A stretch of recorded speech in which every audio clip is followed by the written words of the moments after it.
Bonjour à toutes et à tous, bienvenue dans Chine France, le journal, votre émission quotidienne d'information sur la Chine en français sur Mandarin TV. Et sans transition, voici les titres de l'actualité.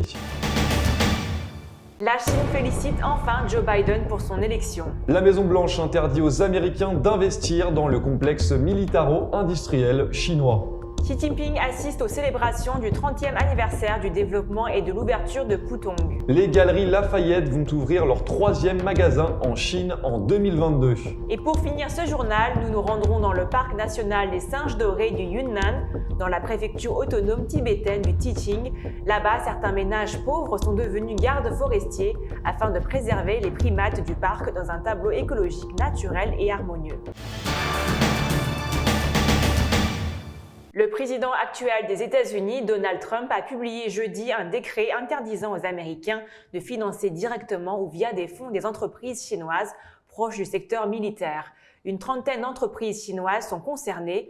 Cette mesure doit entrer en vigueur le 11 janvier, 9 jours avant l'investiture du président élu Joe Biden. Nous adressons nos félicitations à Joe Biden et à la vice-présidente élue Kamala Harris, a déclaré devant la presse le porte-parole de la diplomatie chinoise Wang Wenbin, tandis que de nombreux dirigeants du monde entier ont félicité l'ancien vice-président de Barack Obama. Dès le samedi 7 novembre, la Chine avait tardé ces derniers jours à reconnaître sa victoire, disant vouloir attendre les résultats définitifs du scrutin.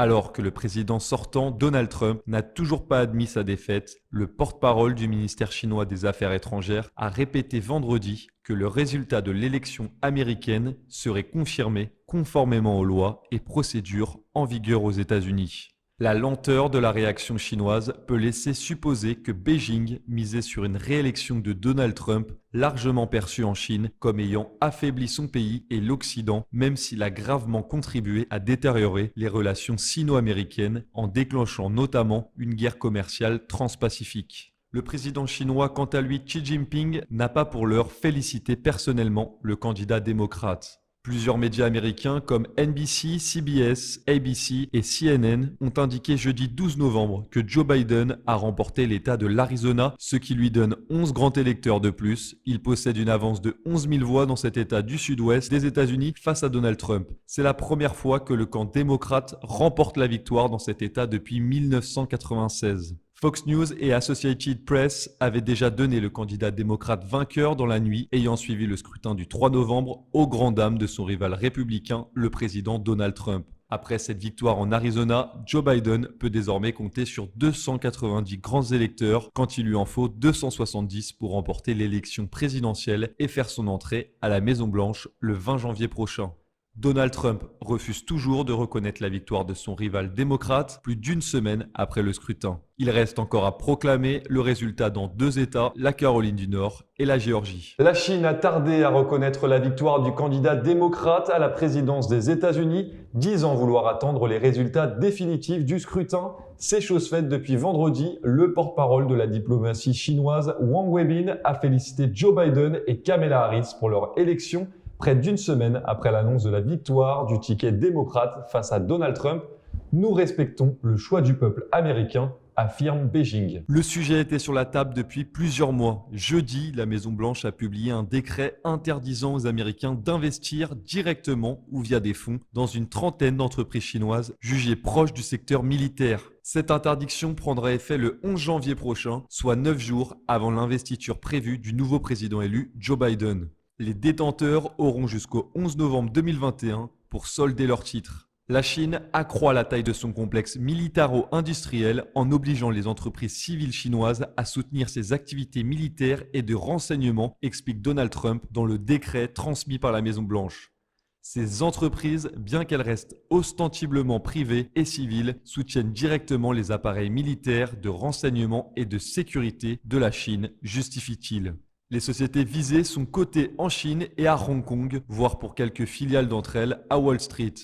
Selon la liste publiée en juin par le Financial Times, les groupes télécoms Huawei, China Mobile et China Telecom sont concernés, tout comme les groupes nucléaires CGN et CNNC, le groupe aéronautique Avic ou l'entreprise de défense Norinco, mais aussi des entreprises du secteur de la construction ou du transport maritime.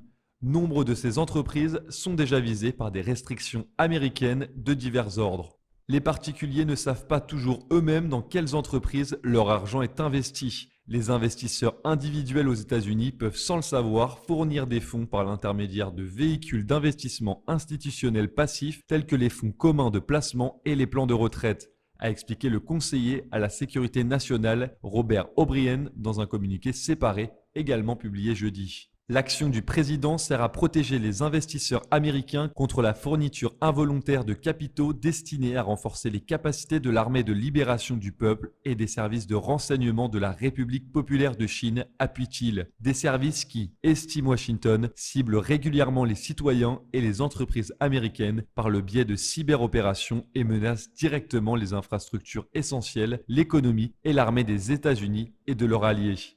Cette mesure vient compléter l'arsenal d'annonces et de mesures prises contre Beijing par l'administration Trump ces dernières années. Jeudi, le département du commerce a en revanche indiqué que le feuilleton de l'interdiction de la plateforme de vidéo TikTok, propriété du groupe chinois ByteDance, allait encore se poursuivre dans l'attente de nouveaux développements juridiques. Le président chinois Xi Jinping a assisté jeudi à un grand rassemblement célébrant le 30e anniversaire du développement et de l'ouverture de Pudong à Shanghai. Monsieur Xi, également secrétaire général du comité central du Parti communiste chinois et président de la commission militaire centrale, a prononcé un discours important. Le président chinois Xi Jinping a exposé sa vision de l'avenir de la nouvelle zone de Pudong dans un discours prononcé jeudi à l'occasion de son 30e anniversaire. Il a déclaré que la nouvelle zone de Pudong est née d'une décision prise il y a 30 ans par les dirigeants du Parti communiste chinois d'ouvrir davantage les villes le long du fleuve Yangtze, le plus long fleuve de Chine qui traverse les principales provinces agricoles et économiques, et de faire de Shanghai un des principaux centres financiers, commerciaux et économiques internationaux. La gratitude du président Xi envers ses partisans était sincère. J'adresse mes chaleureuses félicitations et mes sincères salutations aux habitants de Shanghai. J'adresse également ma sincère gratitude à tous les compatriotes des régions administratives spéciales de Hong Kong et de Macao, ainsi que de Taïwan, et aux amis de divers autres pays qui ont montré de l'intérêt, soutenu et participé à la construction de la nouvelle zone de Pudong. Le président Xi a déclaré que les réalisations de Pudong au cours des 30 dernières années témoignaient de la viabilité du socialisme aux caractéristiques chinoises et qu'elles étaient la preuve de la réforme, de l'ouverture et de la modernisation du pays. Il a encouragé la nouvelle zone de Pudong à jouer un rôle plus important dans les 30 prochaines années. Le dirigeant chinois a ajouté que ce nouveau rôle serait réalisé en renforçant et en développant davantage d'innovations indépendantes. Le président Xi a appelé à des réformes qui créeraient un environnement commercial de classe mondiale basé sur les principes du marché et les normes internationales.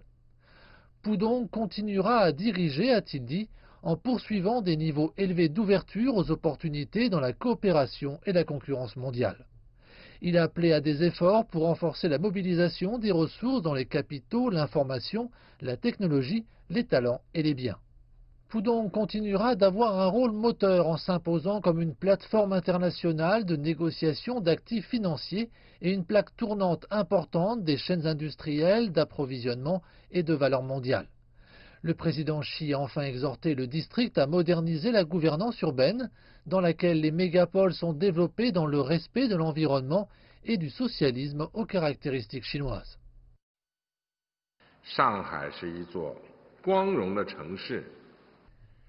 Shanghai est une ville honorable qui a connu à plusieurs reprises des miracles.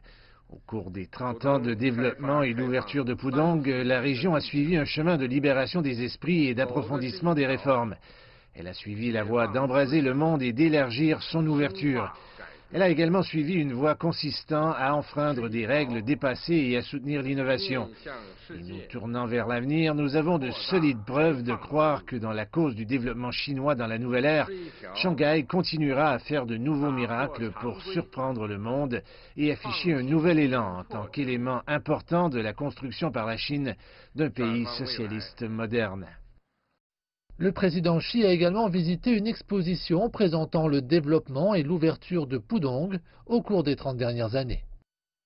En Chine, l'épidémie de coronavirus a été endiguée, mais elle a durement impacté de très nombreux secteurs d'activité dans le pays, de la restauration à l'aéronautique, en passant par le tourisme, les loisirs et bien d'autres. Un secteur particulier a toutefois tiré son épingle du jeu, celui de la livraison rapide. Les dernières statistiques montrent qu'en mai 2020, 7,38 milliards d'articles ont été expédiés en livraison rapide, ce qui représente 41% de plus qu'en mai 2019. Quant au chiffre d'affaires du secteur, il a atteint 77,1 milliards de yuan, soit 9,7 milliards d'euros, soit 25% de plus qu'il y a un an. La bonne santé de la livraison rapide en Chine s'explique par la conjonction de plusieurs facteurs. Tout d'abord, la fête de l'achat en ligne des produits de marque et de qualité, lancée par le gouvernement chinois en 2019, est prévue pour se tenir chaque année du 28 avril au 10 mai. Celle-ci vise à inciter la population locale à consommer des produits à la fois de marque et de qualité. L'édition 2020 a permis non seulement de réaliser un chiffre d'affaires de 23 milliards d'euros, mais aussi, par effet d'entraînement, de doper les ventes en magasin qui se sont chiffrés à 48 milliards d'euros, soit 33% de plus que lors de l'édition 2019.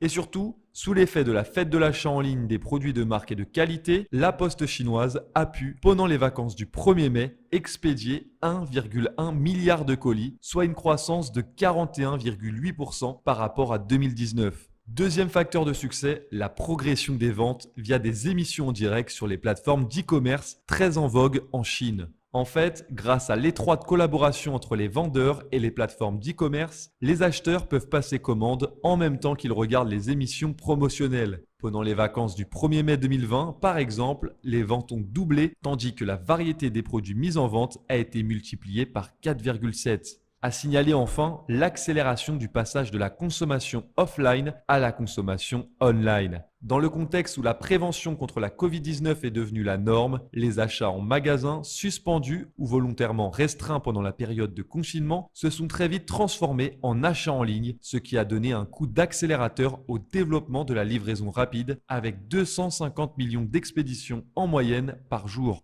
Quoi qu'il en soit, une chose est certaine, la livraison rapide a non seulement le vent en poupe dans le contexte actuel, mais elle devrait continuer à bien se porter. À titre de comparaison, en 2003, année où le SRAS sévissait en Chine, 140 millions de colis avaient été traités en livraison rapide. En 2019, ce sont 64 milliards de colis qui l'ont été, soit 370 fois le volume de 2003. Autre chiffre à prendre en compte, sur la période 2010-2019, la livraison rapide a représenté 0,76% du PIB chinois, alors qu'elle en représente 0,84% durant le seul premier semestre 2020, signe que le secteur joue un rôle de plus en plus important dans l'économie chinoise. Enfin, depuis 2014, le secteur de la livraison rapide se développe de façon exponentielle en Chine, avec une augmentation de 10 milliards de colis en moyenne par an, ce qui, pour la 6e année consécutive, place le pays au premier rang mondial. Derrière de telles performances se cache cependant une réalité inquiétante, le risque environnemental. Selon les statistiques, la livraison rapide génère chaque année une consommation de 90 millions de tonnes de papier en Chine, ce qui présente un risque non négligeable pour les forêts, mais aussi pour notre cadre de vie. Pour y remédier, sans trop tarder, la Chine va mettre en place une série de mesures de protection environnementale destinées aux professionnels de la livraison rapide.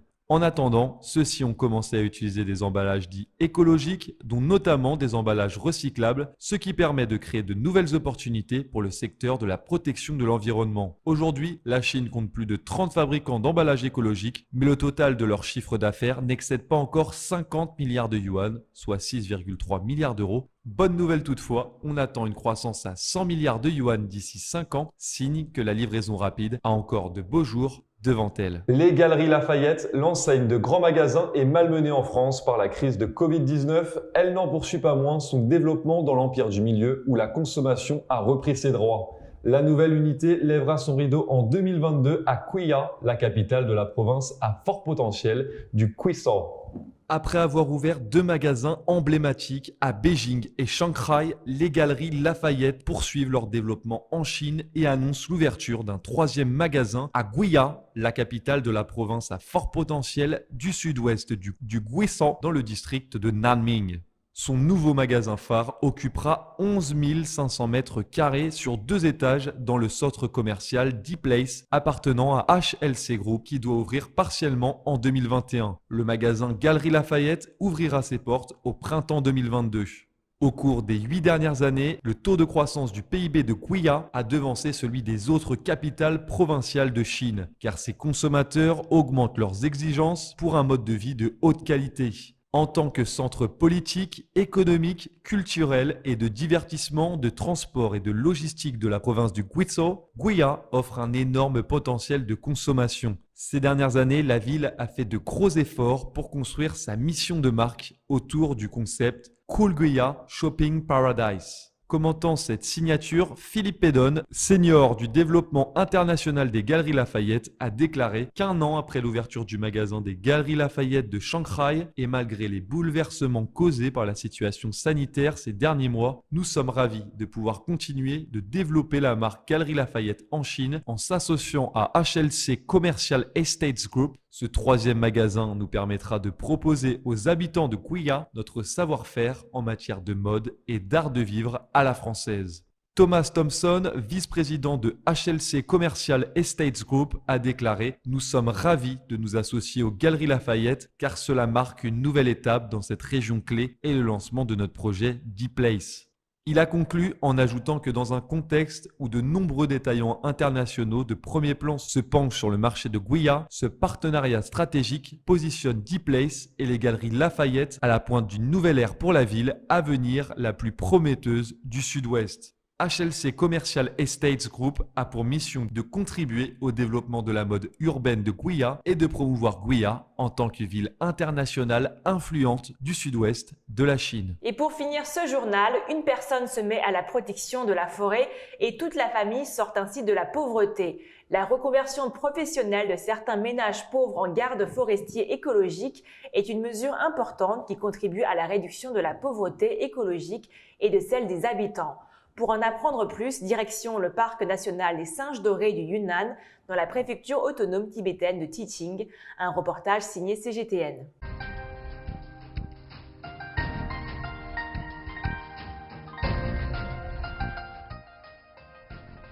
La ville de Tachrang, située dans la zone du barrage du cours moyen et en aval de la rivière Lapu, possède des forêts vierges denses et abrite de nombreux animaux et plantes protégées au niveau national, parmi lesquels le singe doré du Yunnan, un animal protégé rare et en voie de disparition qu'on trouve uniquement en Chine.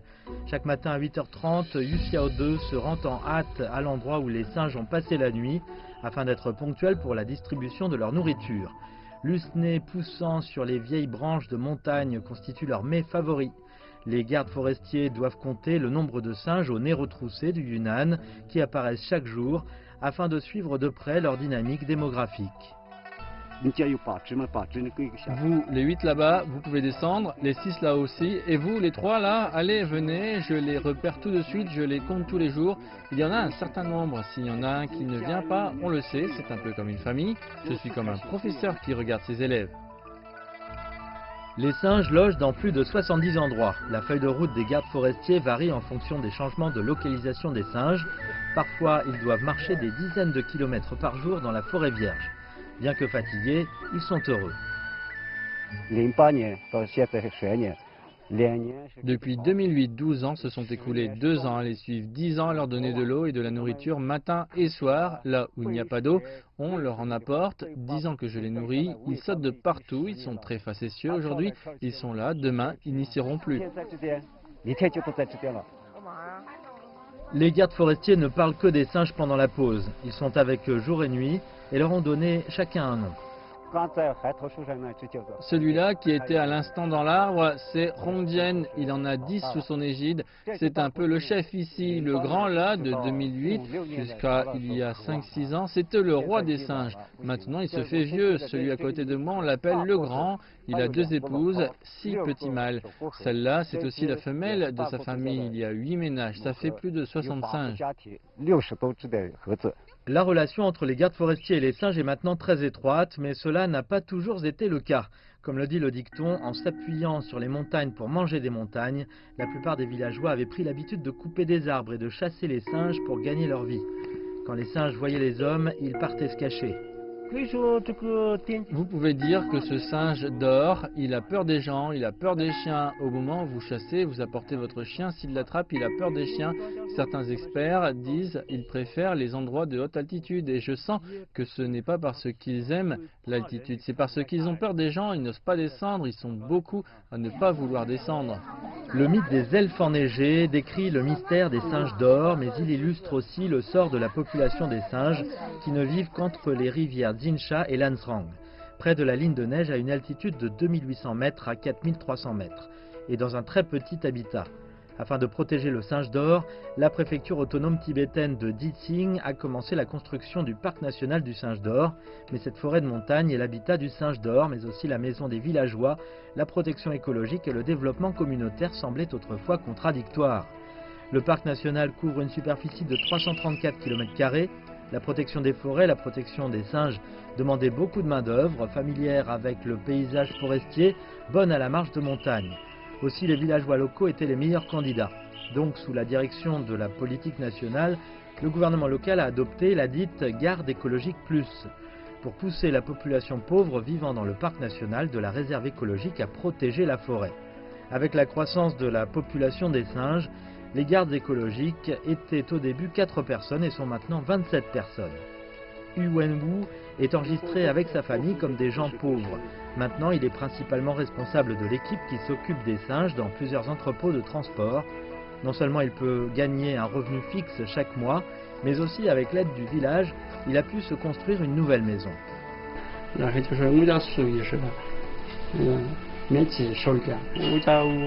Notre famille est un peu plus petite, il y a 5 personnes dans ma famille, c'est un peu beaucoup de monde, ce n'est pas pratique, la zone n'est pas non plus à la hauteur, le gouvernement nous a enregistrés comme pauvres, donc il nous a accordé des subventions, il nous a donné 30 000 yuan, on m'a suggéré de le faire en 2 étages, de trouver d'abord un peu d'argent.